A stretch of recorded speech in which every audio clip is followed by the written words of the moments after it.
Good morning to all of you. On behalf of Indira Gandhi National Open University, the Center for Extension Education and the Telecenter Foundation, let me introduce those who are present in the dais. Let me first of all introduce myself. I am Dr. M. Chandrasekharan Nair, Director, Center for Extension Education, and also the coordinator of this certificate program. To my left is sitting Dr. Bashir Ahmad Shadrach. We used to call him with a short name Shadi, who has a considerable amount of work experience in the Telecenter organizations, and also the man behind this course, who has encouraged us, helped us, and also helped us to materialize this course and also to propagate this course all over India. He will be speaking about the global as well as the scope of the program globally and also within India. Right to my right is Mr. Vignesh Swarnamohan, who is the program officer of this Telecenter.org foundation, which has established a global secretariat in IGNOU, and he will be introducing the course structure soon. Right to Mr. Vignesh Swarnamohan, Mrs. Neelam Kumari, who is also a program assistant, helping us to facilitate this course and also to entertain the students' registration, students' queries, and also writing letters, and also you all may be familiar with her regarding whatever help she is extending to you. So with this brief introduction, let me request Mr. Vignesh Swarnamohan, who is the program officer of this program, to introduce this conferencing sessions and also a little brief about the program. Thank you very much. Thank you, Dr. Nair, and respected dignitaries on the panel, and our beloved students who are sitting in front of us, as well as sitting in front of the TV channels and online sources. For your quick information, this program is being live telecasted on Gyan Darshan channel, as well as it's available on the IGNOU online website. Let me quickly introduce this teleconferencing session. So basically, we will be conducting 4 days of teleconferencing sessions, starting with today is the day 1, and today we will be covering the course 1. Which is the Telecenter and Community Informatics course. And before introducing this course, we would like to give you the global perspective of Dr. Shadrach, who has been a visionary behind this program and brought it to the stage. And then this course will be introduced by Ms. Shipra Sharma, who has been helping us in developing this content and editing this content. And for the next for tomorrow, we will have Mr. Ashish Shanyal, who was the senior director and who is the brain behind the Government of India's Common Services Centers program. He will be giving his experience with the course development of the modules which are contained in the course 2, which is planning and management of telecenters. And as you all aware, for these courses 1 and 2, you have to submit an assignment by the end of this month, and we have already given you the topics in which you may have to submit the assignments. And with this brief introduction, if you have any queries related to the course, this is just to give you an introduction of what we have covered in this program. If you have any specific queries, you can always contact us on our telephone numbers, which will be displayed at the end of this session. So may I invite Dr. Bashir Ahmad Shadrach to give an introduction of what is his thought process on this program, and how did he conceive this program, and what is its prospectus in India as well as in the global scenario. Over to Dr. Shadrach. Thank you, Vignesh. Dear students, welcome to IGNOU. It's a pioneering step that you have undertaken to join IGNOU, a university that allows you to graduate in many streams of your education pursuits. You have not only joined this course, certificate in Telecenter and Village Knowledge Center Management.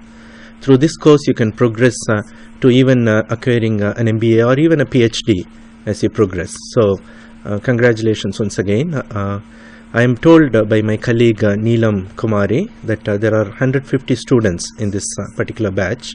We expected only 50 people to join, but the response has been really overwhelming. You have 150 students to talk to one another, interact with each other, and learn about this whole area of knowledge management at the rural level, Village Knowledge Center Management. So, congratulations once again.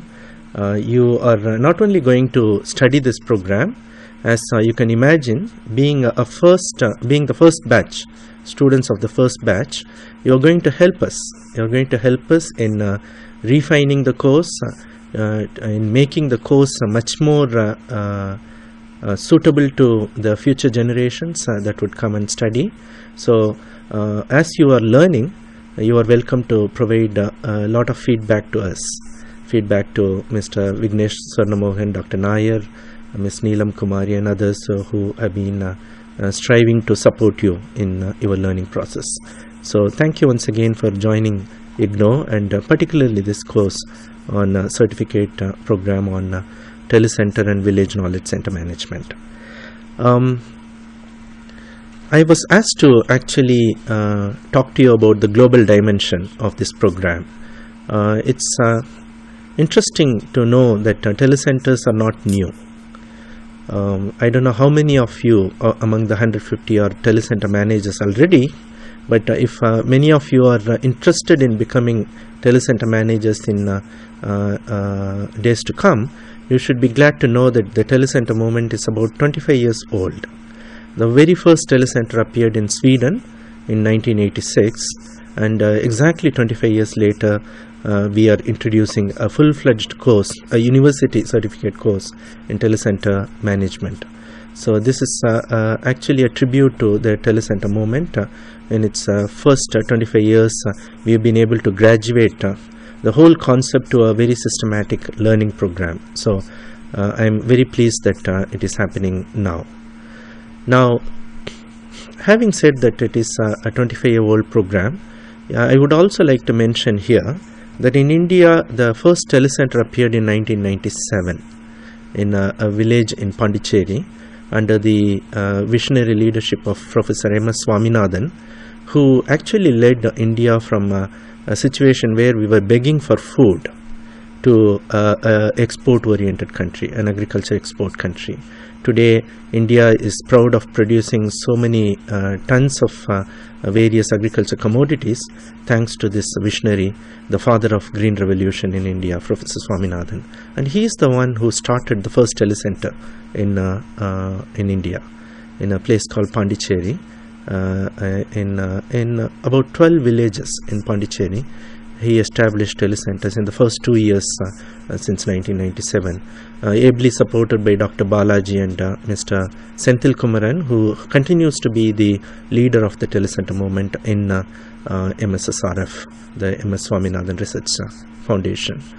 Ever since this telecenter appeared in 1997, many entities went and studied what this telecenter is all about, how these telecenters are able to support the daily needs, day-to-day needs of the community members.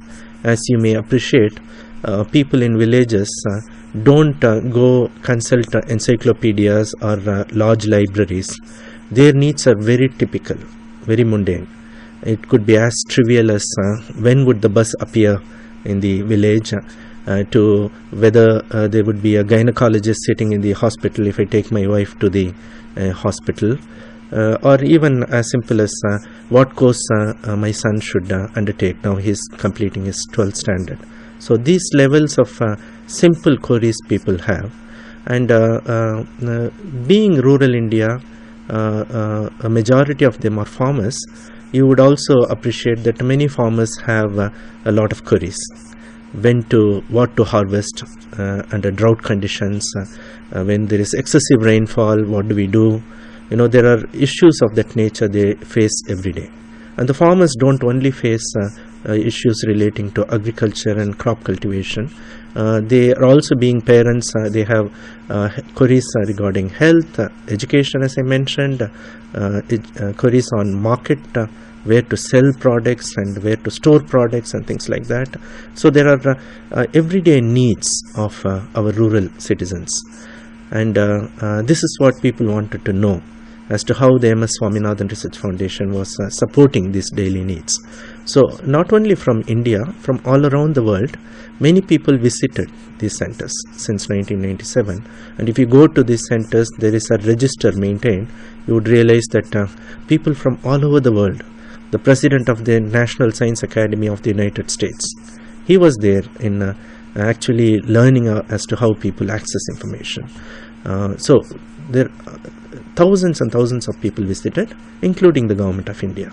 And the government of India then realized that this model was very appropriate for a country like India, where there is a lot of distress in villages, mainly due to people not able to access information at the right time. So they considered establishing centers. They established centers in a place called Sangli district, Varana, a place where local government and the state government of Maharashtra and the National Informatics Center joined together. They initiated a program in Varana. Soon after, there were programs initiated in the northeastern part of India, what they call the Common Information Centers in CICs in the northeast, in all the 7 states, now in 8 states.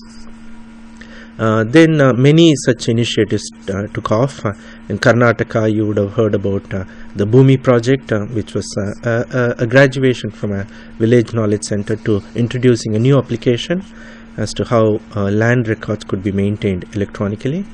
And you heard about many other experiments. And as you study this program, you will learn more about the history of the telecenter movement in India, which would narrate the history of the Drishti telecenter movement, the N-Log telecenter movement, the Tarahat telecenter movement, and of late, as my colleague Vignesh mentioned a little while ago, the Common Service Centers program, which is the Government of India DIT program, Department of IT program, where in 85,000 villages they have established telecenters. So there is a history behind this movement, and you are here to learn more about how to manage the centers efficiently as we go. Now, not only in India this is popular. As I mentioned, the first telecenter appeared in Sweden. Thereafter, after 1986, you witnessed a lot of telecenters appearing in the Latin American continent, in Brazil, in Chile, in Colombia, in Argentina, places like that, where telecenters were introduced as means to providing access to timely information for citizens. And their citizens are not only accessed, as I mentioned, the agriculture, crop related information, they also accessed the centers to actually interact with the government, because these people in Latin America, they are very, very interested in involving in government processes. So they participated in discussion with government. If any small law is introduced, they wanted to pass their opinion. Today, you all know that Anna Hazare ji and the government of India are trying to introduce this Lokpal bill. They have tabled at the parliament. And here, the very quest of the civil society movement is to encourage people to contribute their ideas, so that their ideas are incorporated in a public act, in a law like this. Similarly, in Latin America, about 20 years ago, people were in the same spirit. And in fact, India is catching on with this idea of contributing to the lawmaking process. But in Latin America, people have been participating in this for a long period, because people are vocal, they know their rights, and they know that government should listen, and they use these telecenters to actually promote their voice.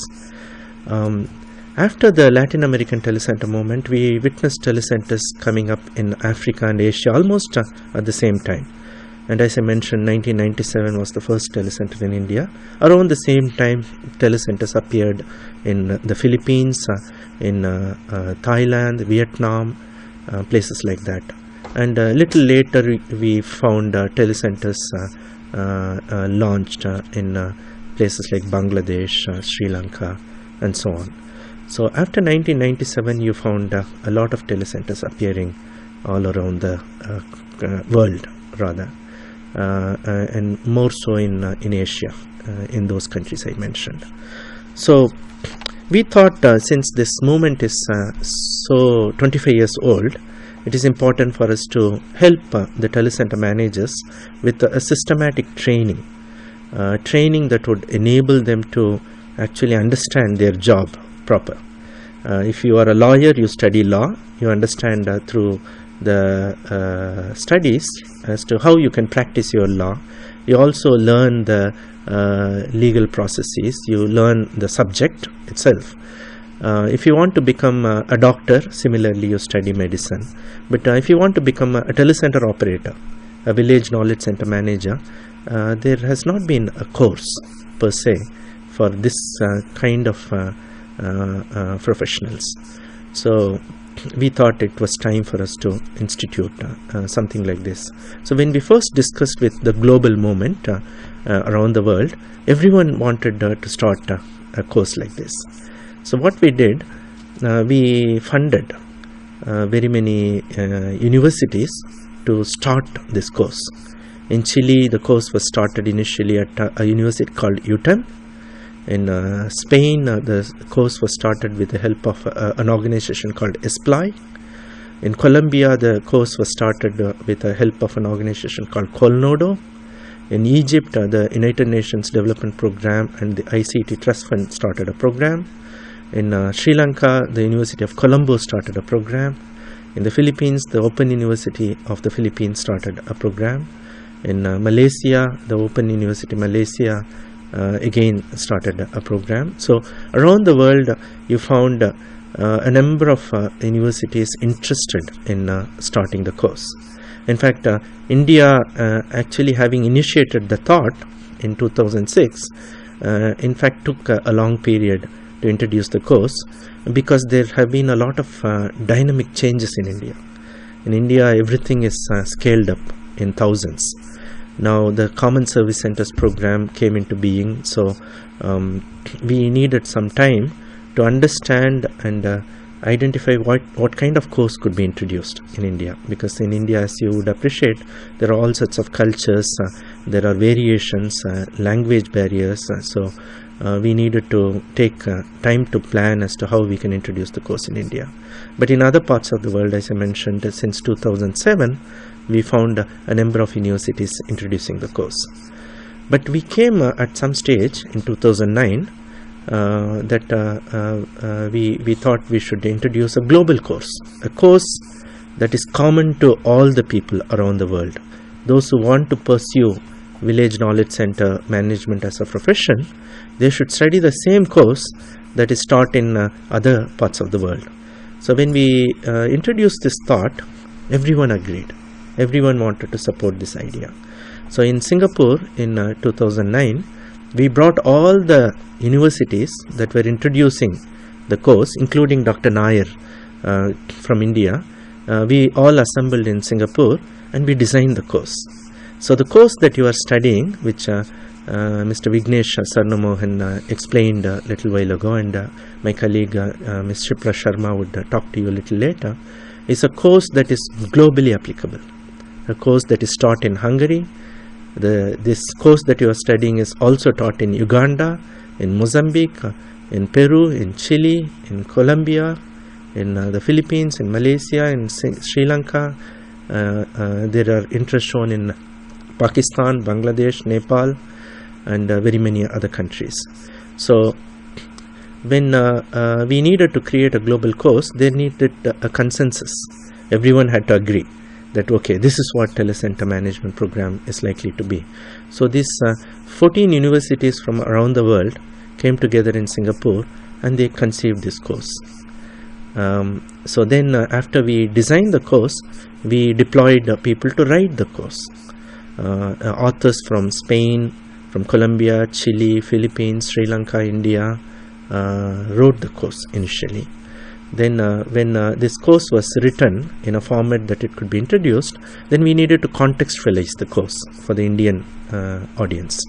So that's where my colleague Ms. Shipra Sharma and Mr. Vignesh Swarnamogan helped a lot in making sure that this course is relevant, although globally founded in principle, but locally applicable. So they designed this course, refined the course to the needs of the Indian audience, bringing a lot of Indian examples to the course curriculum, and they also enabled us to translate this course in very many languages. Many organizations helped us, organizations such as MS Swaminathan Research Foundation, NICT in Madhya Pradesh, organizations like them enabled us to translate this course in Hindi to begin with, but also in Malayalam, in Tamil, in Assamese, Bengali and other languages. So it is our intent that this global course, which is taught all around the world, which is also taught in India, is made available not only in English and Hindi, but also in other languages. So my colleague Dr. Nair is undertaking steps to actually translating this course into multiple languages in India. In addition to that, he is also making it possible for us to access this course online. As we now interact face to face, you would also be able to download lessons from the online IGNO system. So as and when you have the opportunity to learn, spare some time from your busy schedule, you could do so. Having given a quick purview of how globally this course is applicable, how you are not just one among the 150 students in India, but among the thousands and thousands of students around the world, you also have an opportunity. You can imagine that the opportunity is actually to interact with your peers from other countries. And you need not worry about the language barrier. Even if you are able to write a few lines in English, that's good enough, because people in Hungary don't speak English. People in Chile, they don't speak English. They speak Spanish. So for them also there is language barrier. But there are widgets available now. So what you write in Hindi can easily be translated or transcribed into another language and made available to colleagues there. So when they write in Spanish, that would be translated into your language, so you can easily understand one another. And through video conferencing techniques and the social media, you could also see your fellow students from other countries face to face. So this is a great opportunity for you to learn not only about the Indian Telecenter movement, but also about the global Telecenter movement. But not only that, it doesn't stop with just interacting with your fellow students around the world. You could also pursue your further courses in those universities. Dr. Nair and his colleagues are trying to actually bring all these 14 universities together under a common platform, where a university student from Chile, if he or she wants to study in IGNO, a further program, they can do so.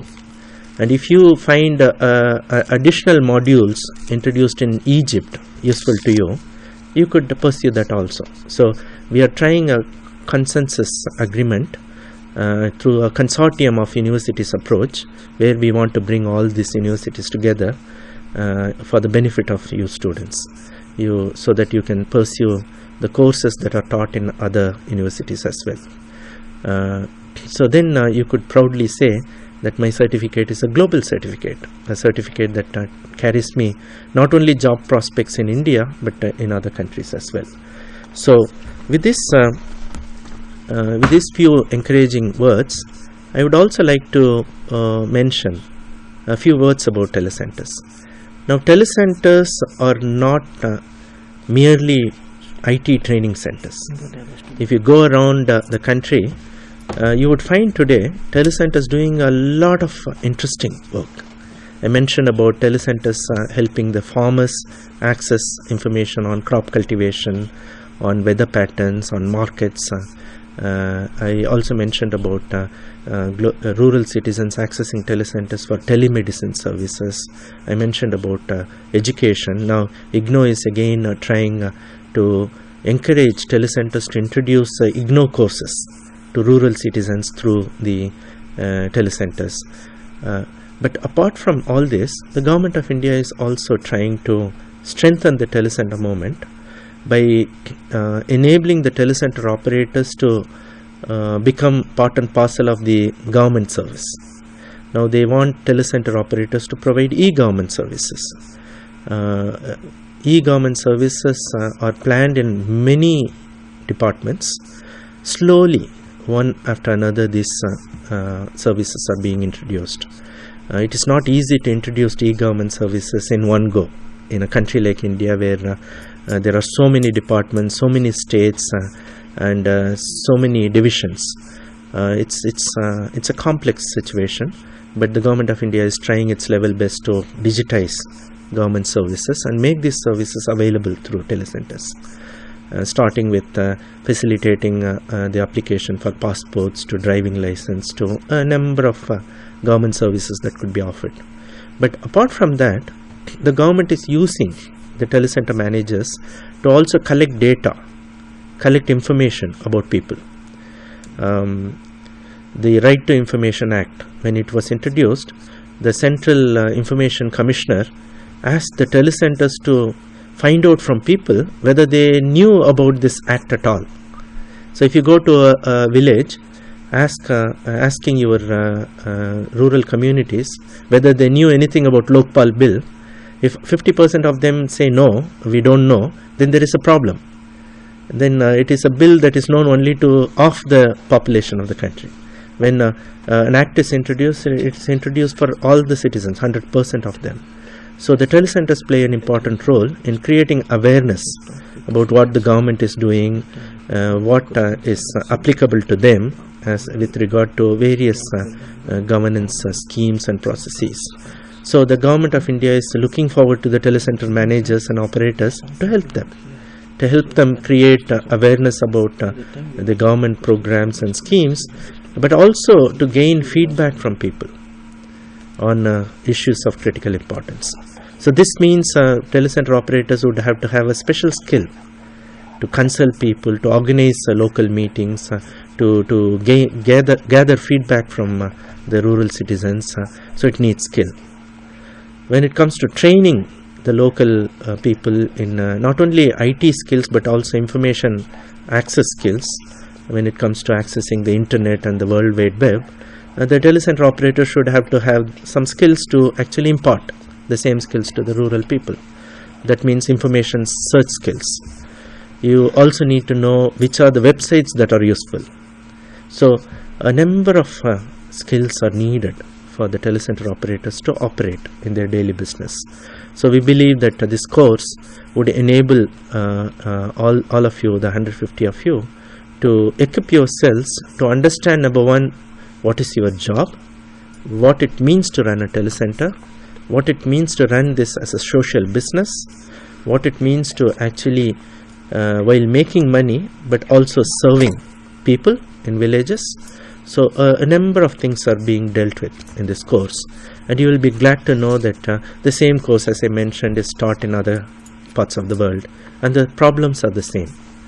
So the problems of running a telecenter, if you think, is financial sustainability in a country like India, the problems prevail in other parts of the world also, because we are all slowly, steadily graduating to becoming much more of entrepreneurs in our own right, social entrepreneurs.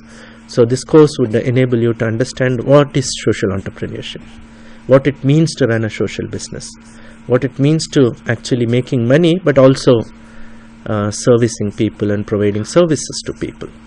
So this course is a very holistic course. I congratulate the authors and the Indira Gandhi National Open University who have enabled us to make it possible for not only conceiving this course in a broader holistic manner, but also they have, by way of introducing this course as a certificate course, have opened it up, made it possible for you to pursue further a diploma course, a degree course, and a post-graduation course.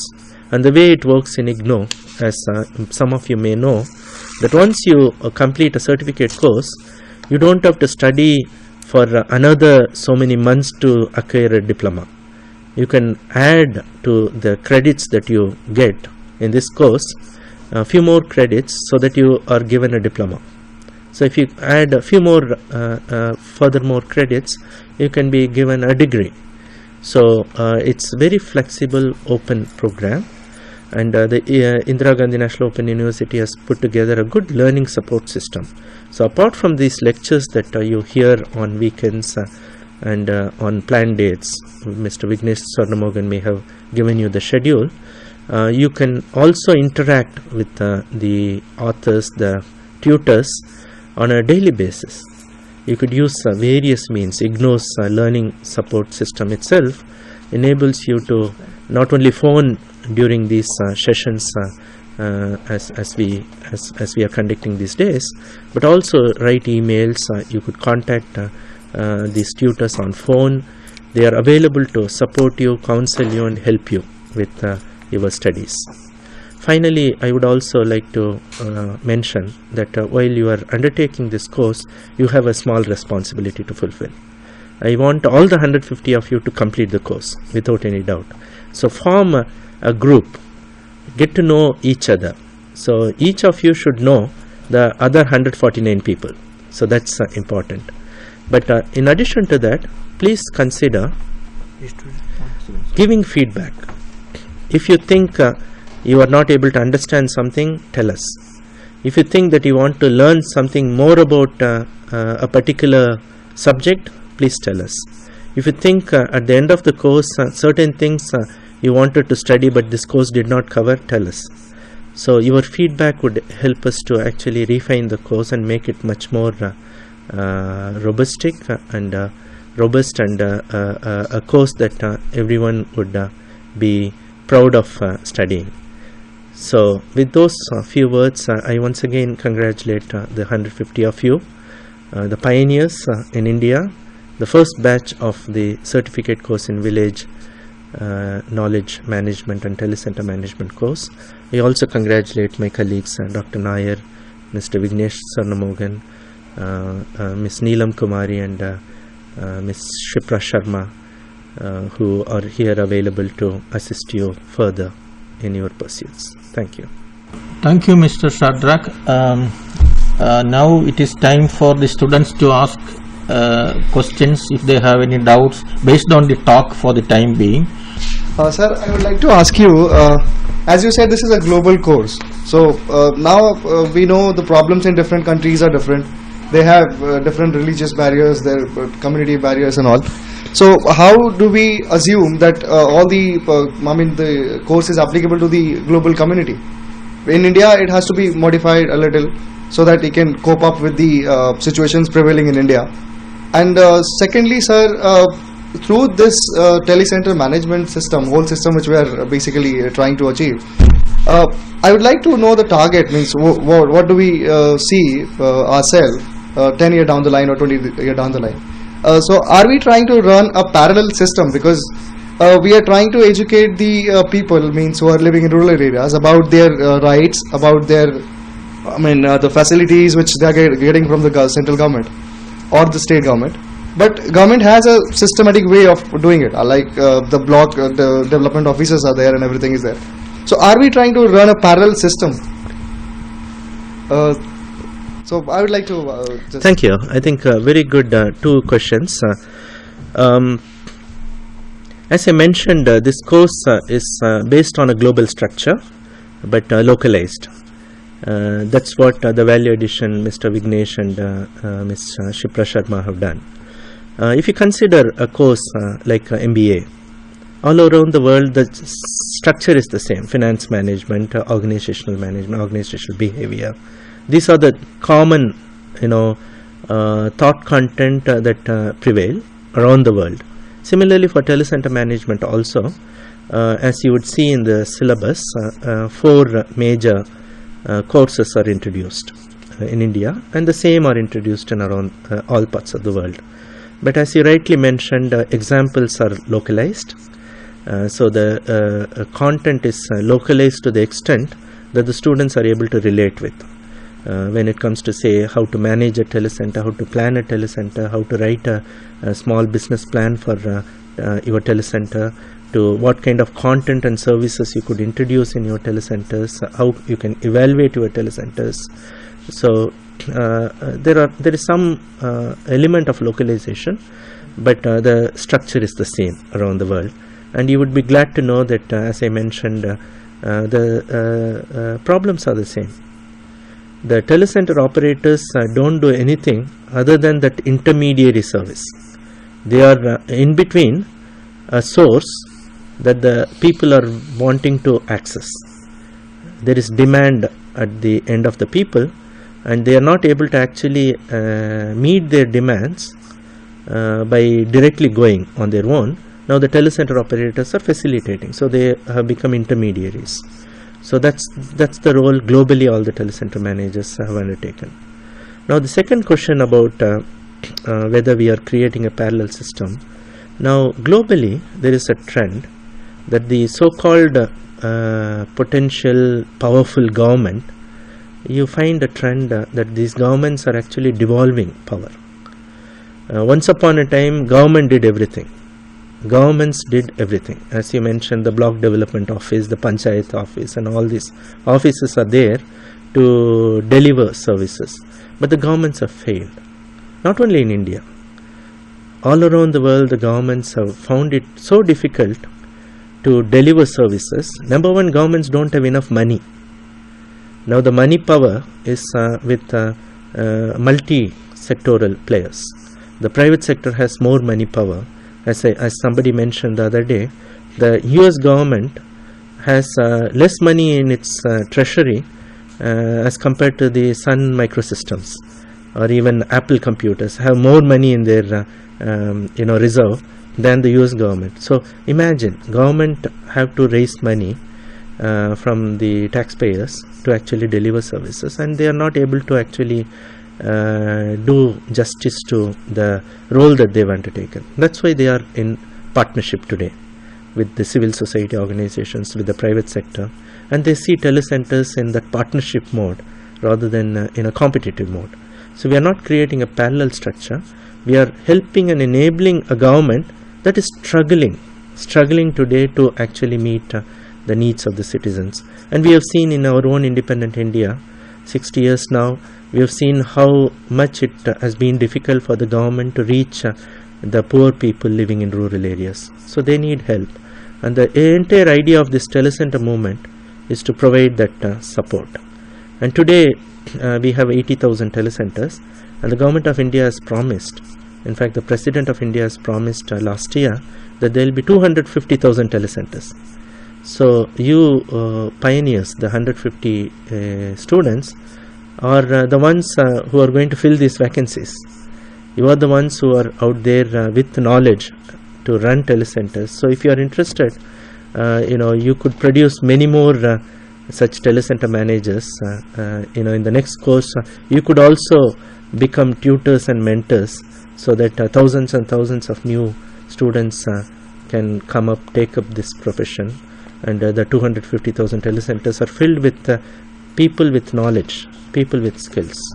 After completing this course, how many types of job I have to do, and what's their future, and how can I know that the safety of future and career in this course, in doing this course, is please clear in details. Sure. I mentioned that 250,000 telecenters are going to be launched in India.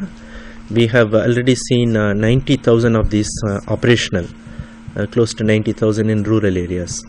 Out of the 250,000, government has promised that 10% of these telecenters will be in urban locales. So if you are from Delhi, from a city, you can be assured that sooner than later, the government of India, through a particular scheme, Urban Knowledge Center scheme, would initiate telecenters in urban locales. And you would also know that many people are migrating from rural areas to urban areas. These are all floating population. People migrate for seasons, and people migrate not only from villages to urban cities, but also they migrate to other villages. Wherever there is work, people move. Now the telecenters become much more important, because the floating population, almost 100 million people who move around, need help. So telecenters are seen to be the solace for these people to access information, their legitimate services, like say for instance cashless health insurance scheme. They can now go to a telecenter and access. If these people want to open a bank account, they can go to the telecenters and open the bank account, because the telecenter operators are taught to become business correspondents of banks. So the urban telecenters that are going to be operational in Delhi would actually enable millions and millions of people to come and access information and rights. Today not many people know about these telecenters, that's why nobody goes to these telecenters. But when these telecenters appear in 25,000 in number in urban locales, I'm sure in Delhi itself there will be hundreds of these centers. So you could easily get employed in one of those telecenters, and naturally the government would want to encourage the telecenter implementers to take people like you. And IGNOU also eventually would come up with a placement cell that would enable the students who undertake this course to basically get employed. So there are provisions made, and we are planning to create support systems like that, so that you could be employed in a telecenter. And in many telecenters, people actually generate a lot of revenue. In addition to serving people, they generate revenue up to 10,000, 20,000 rupees a month. It all depends on how dynamic you are, how interested are you to pursue this career, but you are in the right place. You have taken the right step to actually studying this course. Thank you very much, Dr. Shadrach. Thank you very much.